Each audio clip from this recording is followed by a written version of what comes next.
Então, senhores, dando continuidade aqui à segunda parte da nossa revisão. Crime de concussão, artigo 316 do Código Penal Militar, do Código Penal Brasileiro, né? Primeiramente, vamos dar uma lida no tipo penal, né, da concussão. O que vem a ser a concussão, né? Então, tem lá o artigo 316, ele traz como elemento do tipo exigir para si ou para outro, indireta ou indiretamente, ainda que fora da função antes de assumi-la, mas em razão dela, vantagem indevida. Então vamos lá, pessoal. É um crime que traz uma pena grave, né? Reclusão aí de 2 a 12 anos e ainda a multa, né? Além dessa pena grave de prisão, ainda traz aí a multa. Tem a exigência de vantagem indevida em razão da função. É em razão da função que se exige a vantagem. A pessoa exige a vantagem para praticar ato que é da sua função. Por exemplo, um médico lá do SUS, ele exige uma vantagem indevida para fazer lá uma cirurgia, né? A cirurgia essa é custeada pelo SUS. Então o verbo é exigir, né?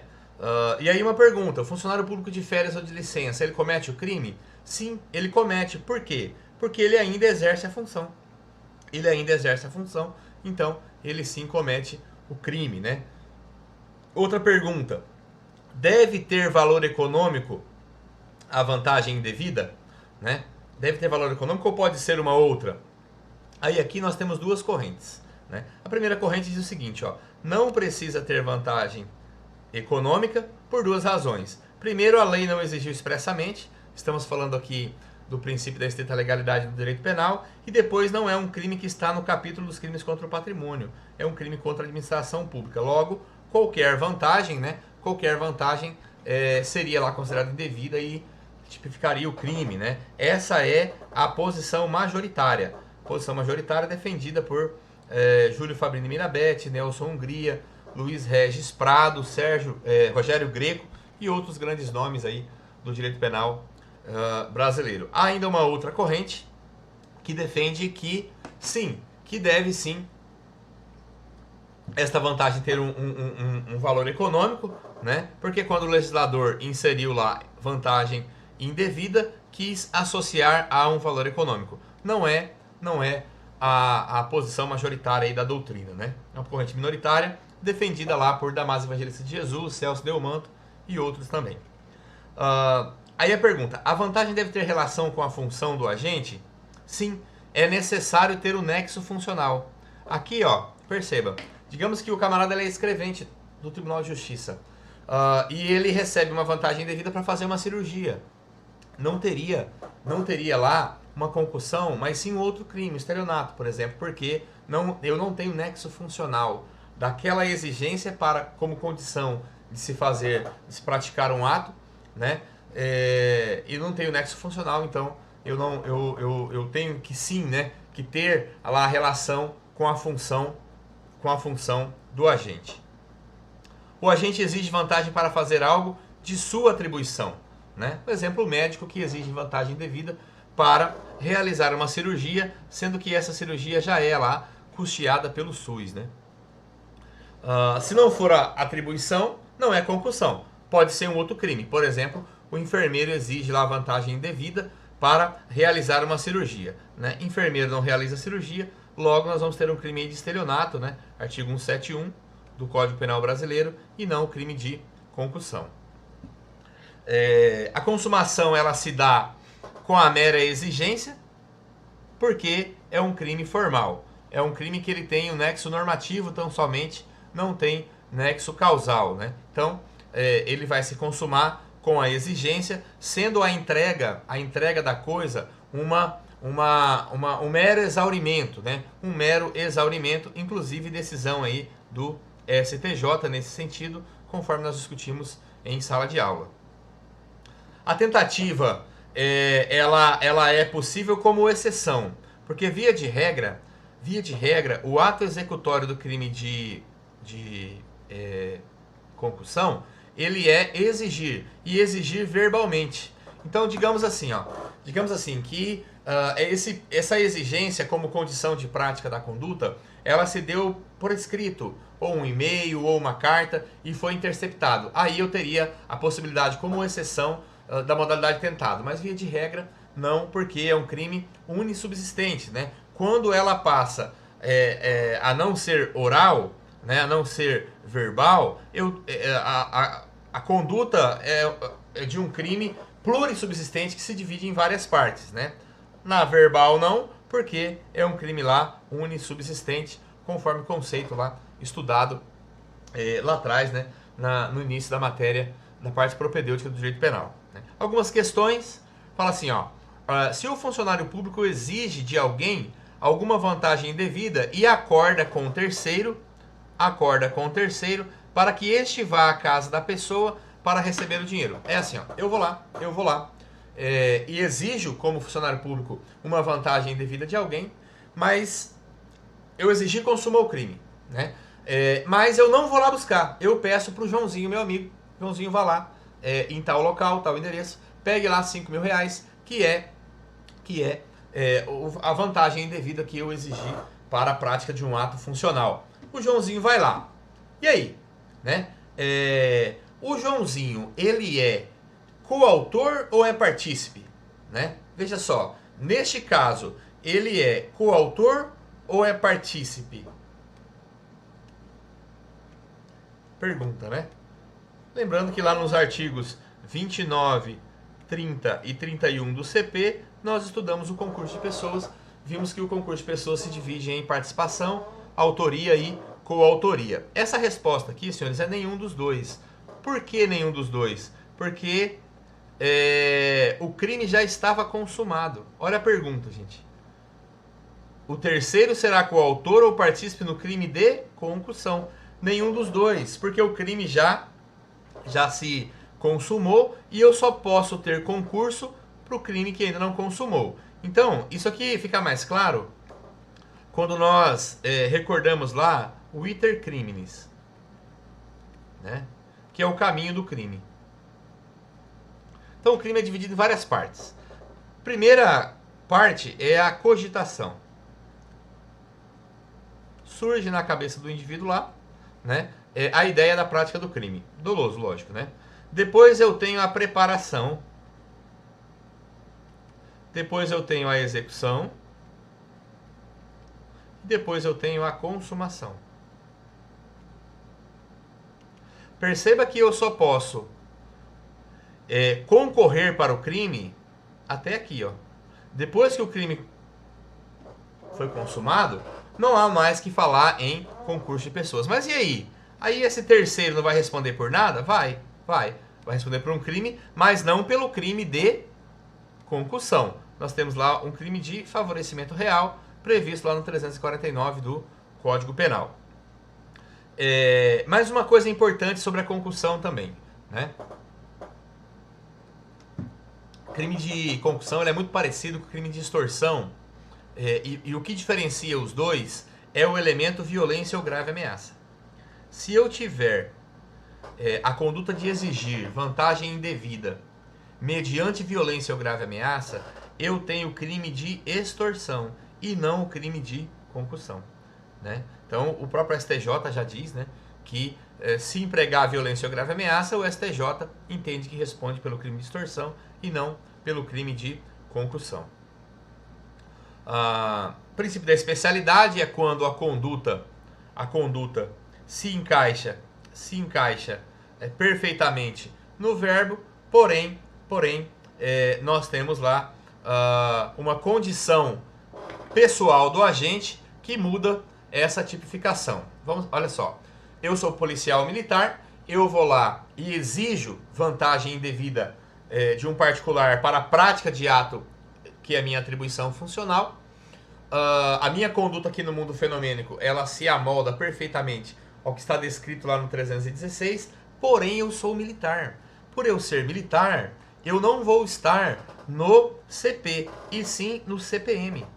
A minha conduta ela vai se encaixar aqui, ó, no CPM. Esse é o princípio da especialidade. Importante também essa observação, que nem sempre, né, a mera tipicidade vai definir qual lei vai aplicar. por exemplo, se o autor do crime for juiz federal, né? Competência constitucional para processar e julgar juízes federais da Justiça Federal. Então, é importante, né, essa leitura aí da lei seca, da Constituição Federal, que vai nos ajudar aí a ter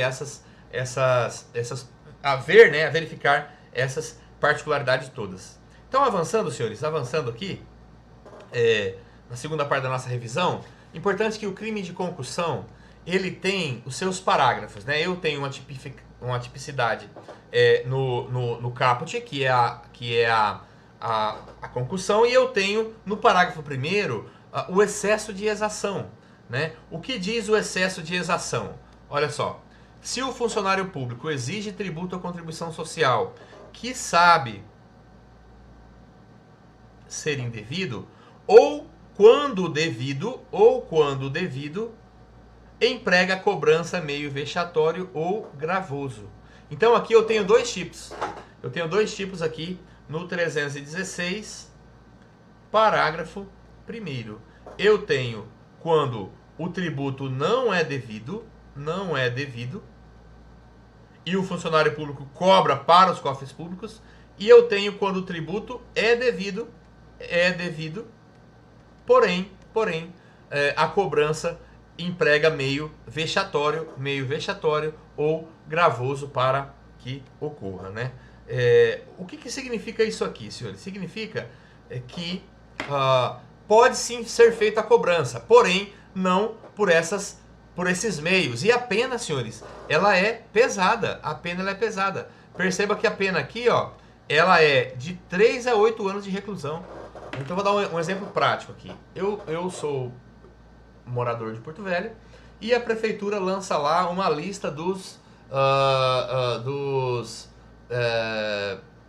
contribuintes 171, né? Quem não paga o IPTU. Perceba que eu devo tributo, mas o meio empregado para a cobrança, ele é vexatório. Ou então, eu não devo tributo, por exemplo, tem uma das causas de isenção tributária lá, de extinção do crédito tributário, e o funcionário ainda assim impõe aquele meio, né? Então estaremos lá diante de uma situação de excesso de exação. Dando continuidade aqui, senhores, vamos lá. Se o funcionário desvia em proveito próprio ou de outrem o que recebeu indevidamente para recolher aos cofres públicos, eu tenho lá uma pena de reclusão de 2 a 12 anos, a pena é maior, né? A pena em abstrato máxima é maior, porém a pena mínima é menor, né? Aqui seria o caso o agente recebeu indevidamente e desvia para... Ele não manda para os cofres públicos, né? Diferente lá do 316, parágrafo 1º. Ele manda para o próprio bolso, né? Então, quando o agente exigir um tributo que sabe indevido ou se devido, emprega meio vexatório para cobrança, que são os tipos, né? A primeira modalidade, conforme desenho, e a segunda modalidade, quando não é devido e há a cobrança, dolosa, naturalmente, e quando é devido, mas a cobrança emprega meio gravoso ou vexatório, né? Consumação é com a mera exigência, porque é um crime formal, né? E eu tenho ainda o 316, parágrafo 2º, que trata do desvio dos cofres públicos, né? Ele desvia em proveito próprio ou alheio, né? Terminamos aí a concussão. Vamos tratar sobre a corrupção passiva. Corrupção passiva, ela tem sua previsão, definição legal lá no artigo 317. E aqui é interessante que eu tenho os tipos aqui, as elementares do tipo, né? Solicitar, receber, para si ou para outro, indireto ou indiretamente, ainda que fora de sua função, ou antes de assumi-la, mas em razão dela, vantagem indevida, ou aceitar promessa de tal vantagem. Aqui, senhores, nós estamos diante de um crime que a doutrina chama de delito misto alternativo, porque eu tenho mais de uma conduta. Lá no 316, na concussão, qual que era o verbo do tipo? Exigir. Então eu tinha que ter uma exigência para que eu amoldasse a minha conduta àquela descrição. Aqui eu posso tanto solicitar, quanto receber, quanto aceitar uma proposta, uma promessa futura, né, de vantagem indevida. Reclusão de 2 a 12 anos, a pena é aumentada de 1/3 se em consequência da vantagem ou promessa o funcionário retarda ou deixa de praticar qualquer ato de ofício ou pratica infringindo o dever funcional. E o parágrafo 2º trata se o funcionário deixa de praticar ou retar ato de ofício com infração de dever funcional, cedendo a pedido ou influência de outra pessoa. Aqui nós estaremos diante da corrupção passiva privilegiada, porque não há uma vantagem devida, mas há uma cedência, né? Ou uma influência de terceira pessoa. Detenção de 3 meses a 1 ano. Olha só a diferença na multa. Aliás, na pena, né? Aqui é detenção, 3 meses a 1 ano, e aqui é reclusão de 2 anos a 12 anos. Né? Então, a pena mínima do caput, ele é o dobro da pena máxima do parágrafo 2º. Quais são os verbos típicos, né, deste crime? Solicitar, receber e aceitar. Vamos lá. Olha só. Solicitar é pedir. Olha, eu vou fazer aqui o seu alvará, mas eu gostaria que você deixasse aí do café. Né? Receber. Estou lá no balcão, né? Recebo o particular, ele vai lá, pega o envelope, né, com o dinheiro, coloca no meu bolso, eu vejo que é dinheiro e recebi, aceitei, né? Eu obtenho, né, eu recebo essa vantagem aí indevida. E aceitar é eu concordar com a promessa. A pessoa promete para mim uma vantagem indevida, por exemplo, olha, eu vou te dar 7 dias all inclusive, né, no resort tal. Aí eu vou lá e aceito essa promessa futura. Também incorri aí no crime de corrupção passiva. A consumação, senhores, ela é exatamente igual à concussão, porque o crime também é formal. Se consuma com a mera prática da conduta, mesmo que essa conduta não chega a ser praticada, né? Não seja a ser praticada. Solicitou, recebeu, aceitou, configurou o crime, né? Ele é muito parecido com a concussão no 316. Nós temos crime praticado por agente público, temos o recebimento da vantagem indevida em razão da função, porém o verbo do 316 é exigir. Exigir. E no 317 eu tenho que pedir, receber ou aceitar vantagem indevida em razão da função pública, né? Que uma comparação, né? Bem dinâmica, que na concussão o agente exige e essa exigência é uma condição. Ou você me paga ou eu não vou te operar. Ou você me paga ou eu não libero o seu alvará. Ou você me paga ou eu não concedo lá o auto de vistoria. Né? Já na corrupção passiva, o agente não impõe uma condição. Simplesmente ele faz uma solicitação para a prática do ato. É um mero pedido, né? Olha, eu vou resolver aqui o problema, mas deixa lá o do café, né? Deixa lá aquele agrado, né? Quer rir, tem que fazer rir, né? Eu teria lá a corrupção passiva. Então perceba, senhores, que só no caso concreto, você tem que observar muito bem, porque é muito parecido, né? Em um exige-se como condição, no outro é uma mera solicitação. Os dois são aí muito reprováveis, tanto que possuem aí penas altíssimas, né? Penas podendo chegar a 12 anos de reclusão. Como dito, né, trata-se de um tipo misto alternativo. O agente solicitar e depois receber, eu tenho crime único porque o tipo é misto alternativo, né? E aqui, isso aqui é muito importante, ó. Isso aqui é muito importante mesmo. Importante pra caralho, né? Que nas condutas receber e aceitar, são o que a doutrina chama de crimes de encontro. Crimes de encontro, também chamados de crimes bilaterais. Por quê? Porque para que eles aconteçam, eu tenho que ter uma outra conduta. Para que essa conduta criminosa aconteça, eu tenho que ter uma outra conduta. Percebam, olha só. Para que o agente público receba a vantagem devida, eu tenho que ter um particular oferecendo essa vantagem. Então, para que o agente receba, eu tenho que ter um particular oferecendo essa vantagem indevida, né?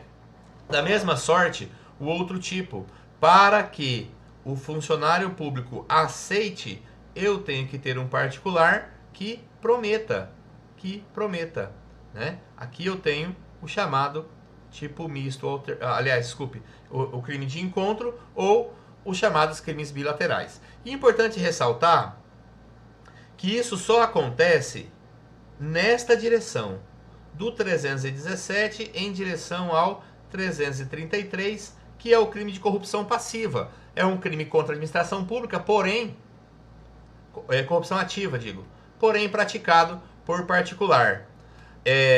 O contrário não é verdadeiro, porque o particular pode oferecer e o servidor público não aceitar, né? Então, essa conduta bilateral, ela só se dá na direção do 317 para o 333. Então, aqui o que nós dissemos ali, né? Para que um agente público no 317 esteja recebendo, eu tenho que ter um particular oferecendo no 333. Da mesma sorte lá, a questão da promessa, né? Para que eu tenha um agente público aceitando no 317, eu tenho que ter um particular prometendo lá no 333. E essa bilateralidade, como dito, né? Ela só existe nesta direção. Porque pode ser que o particular ofereça e o agente público não receba. Ou o particular prometa e o agente público não aceite, né? Não quero saber de diária em hotel, quero que o senhor cumpra aí o que dá definido na lei, né? Não vou receber esse dinheiro, isso configura crime e o senhor está preso em flagrante pelo crime de corrupção ativa, né? Lá do artigo 333 do Código Penal. Se o particular oferece... Aí é essa pergunta aqui, ó. Olha só que interessante, ó. O particular vai lá, oferece ou promete, né? Só que esse particular, ele é menor de 18 anos.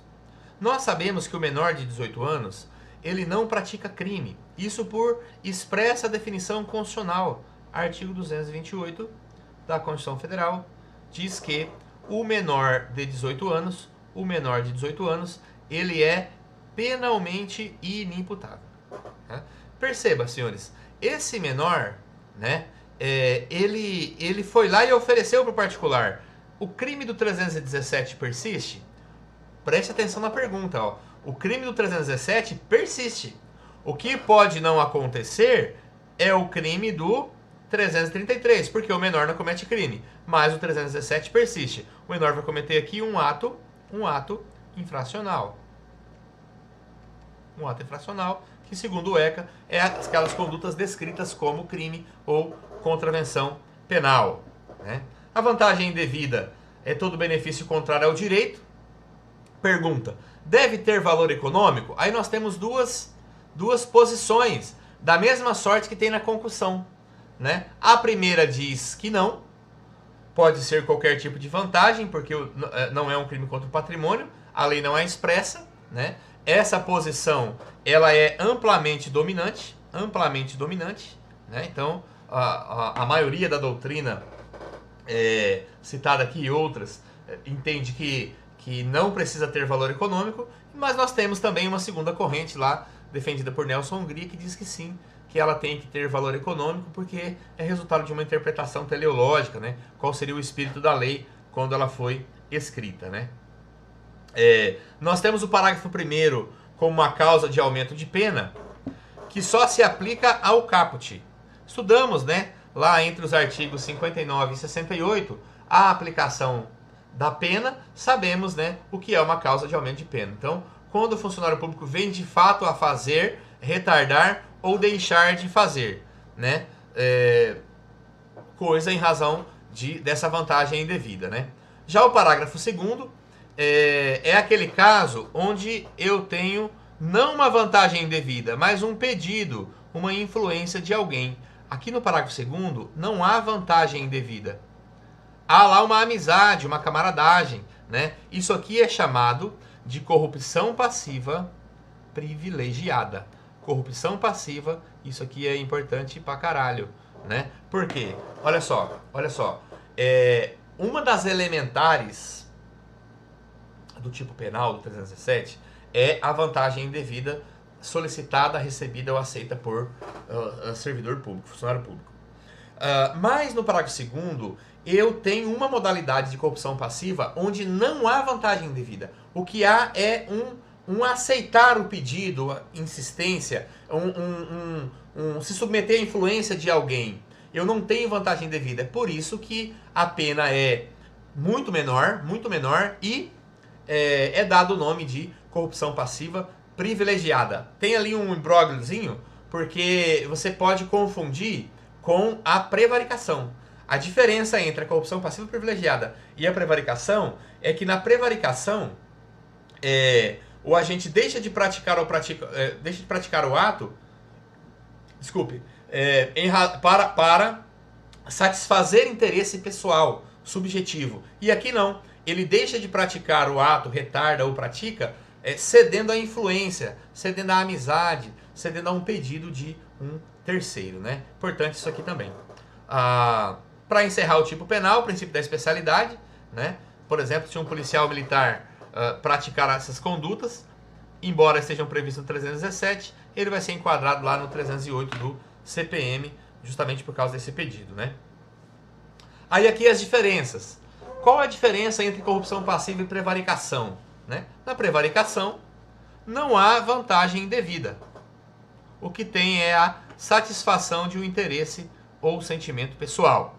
Na corrupção passiva, por outro lado, né, se tem a vantagem indevida. E aí entra aqui a exceção, né? Entra aqui, aliás, a exceção à regra, que é quando a corrupção passiva não tem vantagem indevida. E aí, o que acontece?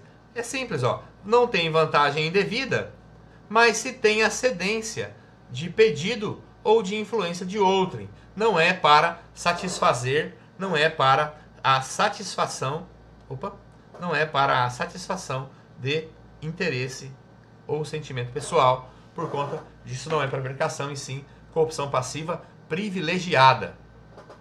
Caminhando, né? Diferença entre a corrupção passiva e o estelionato é que na corrupção passiva a vantagem é obtida em razão da função do cargo, né? E no estelionato é obtido por meio de fraude. Dá um exemplo aqui, ó. Eu vou lá, eu sou médico do Sistema Único de Saúde, eu falo assim, olha, eu só vou operar a sua catarata se você... aliás, eu opero a sua catarata, eu opero. Não é condição, né? Mas eu gostaria que você colaborasse com o café dos meninos, né? Corrupção passiva. Perceba que eu solicitei vantagem. Agora o estelionato não, eu sou o porteiro, eu sou o vigilante lá do hospital público. Aí eu falo assim para aquela família que está lá desesperada, falo assim, olha, seu pai tem um câncer grave aí, ele está muito doente, né? Eu opero ele, mas eu quero 10 mil reais. Né? Perceba que esse vigilante, eu induzo aquele particular, aquela pessoa a erro para eu obter vantagem. Eu tenho lá um estelionato e não um crime de corrupção passiva, porque eu não tenho nexo funcional. O vigilante do hospital, ele não tem a competência, né, a capacidade lá técnica de fazer uma cirurgia. Aí nós temos as gratificações de pequena monta. Se for apenas um mimo, né, uma admiração, eu não tenho dolo de corromper, portanto não tenho o crime. Agora, foi lá e me deu uma caneta Montblanc, né, de 7 mil reais, aí tem o dolo de corromper. Me comprou um vinho, né, um vinho Quinta do Morgado, né, 20 reais, 25 reais. É um mimo. Me comprou um vinho de 7 mil reais, aí 5 mil reais. Aí tem o dolo de corromper. Neste caso, estaríamos sim diante do crime de corrupção, corrupção passiva. Já caminhando para o final, senhores, falaremos da prevaricação, né? Prevaricação está lá no 319 e ela tem uma característica de ser uma colisão, né? Uma dicotomia entre a vontade estatal definida pela lei e a vontade do funcionário público, né? Porque é subjetivo, a satisfação de interesse pessoal. O ato deve ter ligação com as funções do agente, senão não é, né? É exigível o nexo funcional. Quer ver aqui, ó? O camarada, ele é escrevente do Tribunal de Justiça, escrivão lá, técnico, né? E aí ele vê alguém dirigindo embriagado e não faz nada. Ele pratica prevaricação? Não, porque eu não tenho relação com as funções dele. Agora, se for um guarda de trânsito, um policial militar, um policial rodoviário federal, aí sim, aí tem relação com a função dele. E se ele não faz não por desídia, mas para satisfazer interesse pessoal, é o amigo dele que está passando lá, aí eu tenho lá o crime de prevaricação, né? Porque eu tenho esse nexo funcional, está relacionado com a atividade funcional deste agente, né? Não há vantagem indevida, como dito. Se houver, será concussão se tiver exigência, ou corrupção passiva se solicitar, receber ou aceitar essa vantagem, né? Este crime aqui, ó, ele não tem vantagem. O que se tem é a satisfação do sentimento pessoal, amor, amizade, ódio, né? É o exemplo lá vem o alemão, né? Só porque ele é lindo, loiro e forte, tem dinheiro e um escorte. Rodou, né? Perdeu. Te trocou por um cara mais bonito, mais jovem, mais magro e mais rico, você ficou puto. Aí vai lá e tenta prejudicá-la, né? Deixa de praticar uma conduta, por exemplo, para prejudicá-la. Isso configura a satisfação de sentimento, interesse pessoal e, lógico, estaremos diante lá de uma prevaricação, né? O crime possui o especial fim de agir, ou seja, exige um dolo específico, né? Satisfazer interesse ou sentimento pessoal. Se ele não pratica a conduta por desídia, por preguiça, eu não tenho crime do 319. O que eu vou ter lá é uma infração administrativa, né? E vai ser resolvido dentro da disciplina daquela instituição. O ato deve ter disposição também expressa em lei. Ou seja, lei em sentido formal é aquela lei em sentido formal é aquela lei que passou pelo Congresso Nacional, porque estamos falando de direito penal e a Constituição Federal diz, lá no artigo 22, que compete privativamente à União legislar sobre direito penal. É lei, em sentido estrito, o que passa pelo Congresso Nacional. Medida provisória, decreto, regulamento, não é lei em sentido estrito. É lei em sentido genérico, em sentido amplo. Então, não se presta para configurar crime. Há uma questão também se o ato contraria uma lei manifestamente inconstitucional. Há quem diga, né? Há quem diga, lei inconstitucional não se cumpre. Só que cuidado, senhores, embora parte da doutrina defenda isso, a LINDB, a Lei de Introdução ao Código, a Lei de Introdução às Normas do Direito Brasileiro, na minha época era LIC, né? Lei de Introdução ao Código Civil. Ela diz o seguinte, ó, que uma lei ela tem validade até que outra lei a revogue expressamente ou tacitamente, tratando inteiramente daquele assunto. Lógico, se essa lei não for uma lei temporária que tem o tempo lá de acabar. Então, dura lex, sed lex. A lei é dura, mas é lei, até que seja lá, por quem de direito, considerada inconstitucional, né? O controle difuso ou concentrado de constitucionalidade, ou ainda que outra lei venha a revogá-la, né? Então, muito cuidado com relação a isso aí. As condutas típicas é retardar, deixar de praticar ou praticar.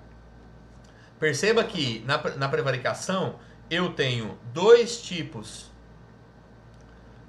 comissivos e um tipo omissivo. O que muda? Muda aqui, ó. Muda com relação à tentativa, né? É um crime formal, vai se praticar com a mera conduta, né? Ele exige lá a prática da conduta, exige a prática da conduta para a consumação, e ele tem um dos tipos que não admite a tentativa. É justamente na modalidade omissiva. Nessa modalidade omissiva, não se permite lá a tentativa, porque os crimes omissivos próprios não permitem lá a tentativa. Outra questão também, se o funcionário público tiver a discricionariedade de praticar ou não o ato, também a conduta é atípica. A especialidade também se dá dentro daquelas leis especiais. Quando fala de discricionariedade, imagina lá um fiscal da vigilância sanitária. Ele tem lá que fiscalizar 5 restaurantes, por exemplo. E ele vai e escolhe aleatoriamente 5. E ele pula um desses restaurantes que tinha problema sanitário. Eu não estou diante aí de um crime, porque ele tinha essa discricionariedade de escolher por amostragem lá qual que ele ia fiscalizar. Senhores, aqui termina a nossa revisão, né? Muito obrigado a todos aí por terem assistido, né? Foquem, não se limitem apenas a assistir essa revisão e ler os slides. Leia a lei seca, leia a doutrina, né? Faça questões, porque você vai precisar disso no futuro. Eu suponho que quem se presta a fazer o curso de Direito, né? Um curso extenuante e difícil, durante 5 anos ele intenciona atuar na área. Então, vamos aproveitar esse tempo, fazer esse esforço, que nós vamos ter aí muito sucesso. Então, obrigado a todos e até mais.